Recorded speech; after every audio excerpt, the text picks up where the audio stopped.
Well, the weather is particularly relevant because firefighters are bracing for one of their busiest nights of the year, with Guy Fawkes celebrations set to light up the skies tomorrow night.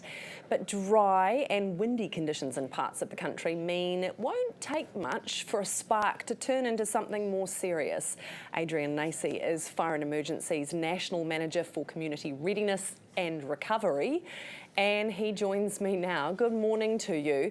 I don't know about in your area of the country, but in my area of Auckland, it started already. So is it just one night that keeps you really busy, or are there many of them?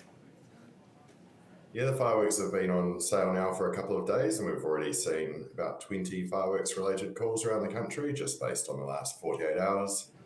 We do expect, I guess, those will ramp up a bit throughout the week, and we do see this as a year-round problem and something we expect to continue on through the summer. How concerned are you about the weather and the warmth and, I guess, more particularly the wind? Yeah, as we've just seen in the weather, it's looking pretty nice around parts of the country. Certainly the east coast of both islands is quite warm. Parts of Canterbury are looking sort of the high 20s and a bit of wind. And as we saw a couple of weeks ago with the fires both in the Hawke's Bay and Kaikoura, when it's hot, dry and windy, these fires can cause significant damage to communities, which is what we're trying to avoid. I know we have this debate every year, but what's your take? Should we still be allowing the public sale of fireworks, or should we just all get together and watch a professional display and not, set the neighbour's shed on fire? Yeah, fireworks cause significant harm to sort of people, property and the environment. Fire and Emergency New Zealand's purpose is to reduce that harm. So if there are further measures that could be put in place to restrict the use of fireworks to the public, then we would support that.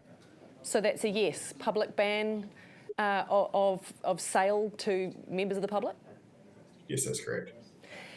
How much of a problem is those people who buy a whole heap while we can and store it up for Christmas or New Year or someone's birthday when it could well be hotter and drier? It's a real problem for us. We had a New Year's Eve a couple of years ago where it was particularly hot, dry and windy. At one point in the middle of the night on that New Year's, we were fighting 15 fireworks-related fires at the same time. That's not where communities want fire and emergencies people in the middle of the night. They want them there prepared to respond to other things.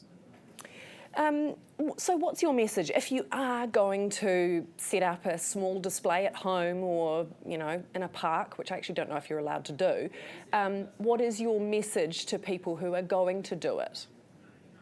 Yeah, so generally you won't be able to set those off in parks. So most councils around the country have banned the use of fireworks from public areas like parks and beaches.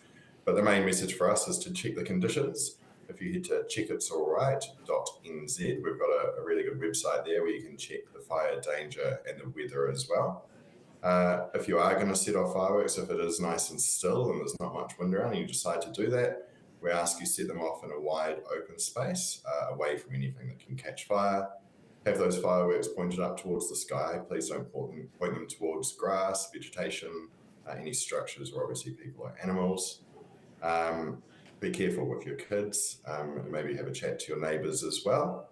Have a bucket of water or a hose nearby in case things start going wrong. And please do give us a call on 111 if things are if the fire starts, you can see it getting out of control. We'd prefer to put out small fires than large fires. And lastly, once you're finished with your fireworks, please put them in a bucket of water to cool down before you put them in the bin. Yes, and please make sure that your pets are safe, because it is not a fun couple of days if you're an animal.